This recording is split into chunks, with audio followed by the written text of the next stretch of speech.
آپ صلی اللہ علیہ وسلم کے اندر اللہ تعالیٰ نے ایک صفت رکھی تھی حلم کی، برداشت کی،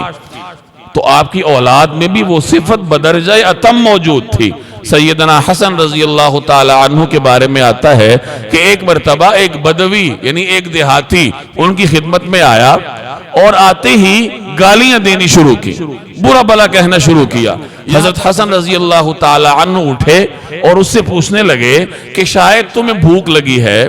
شاید تمہیں پیاس لگی ہے، یا اگر کوئی اور مسئلہ ہے تو بتاؤ، یعنی یہ جو تم اتنے غصے میں ہو تو معلوم ہوتا ہے کہ تم کسی تکلیف میں ہو، تمہیں بھوک لگی ہوگی، تمہیں پیاس لگی ہوگی، تم کسی اور اضطراب کا شکار ہوگے، اس لیے تم اس طریقے سے گالم گلوچ کر رہے ہو۔ اور اس کے بعد سیدنا حسن رضی اللہ تعالی عنہ نے اسے ڈھیر سارا مال عطا فرمایا۔ تو وہ دیہاتی کہنے لگا کہ آپ واقعتاً جناب رسول اللہ صلی اللہ علیہ وسلم کے نواسے ہیں، اور میں آزمانا چاہ رہا تھا کہ آپ کے اندر برداشت کتنی ہے۔ شیخ حجویری رحمہ اللہ انہوں نے اس واقعے کو نقل کر کے لکھا ہے کہ جو اللہ کے نیک بندے ہوتے ہیں ان کے لیے مخلوق کی تعریف اور مذمت ایک برابر ہوتی ہے۔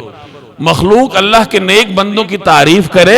یا مخلوق ان کی مذمت بیان کرے، اللہ کے نیک بندوں پہ کوئی اثر نہیں ہوتا، کیونکہ ان کی نظر مخلوق کی طرف نہیں اللہ کی طرف ہوتی ہے۔ چنانچہ سیدنا حسن کو وہ شخص گالیاں دیتا رہا، برا بھلا کہتا رہا، لیکن اللہ کے اس نیک بندے کی نظر اس بندے کی طرف تھی ہی نہیں کہ وہ تعریف کر رہا ہے یا مذمت کر رہا ہے، اس کی نظر تو اللہ کی جانب تھی۔ تو مخلوق کی زبان کچھ بھی کہے، اللہ کے نیک بندے اس کا اثر نہیں لیا کرتے۔ اپنی مذمت یا اپنے آپ کو برا بلا کہنے والے کو بھی وہ برا بلا نہیں کہتے اور ناراض نہیں ہوتے۔ تو اللہ جل جلالہ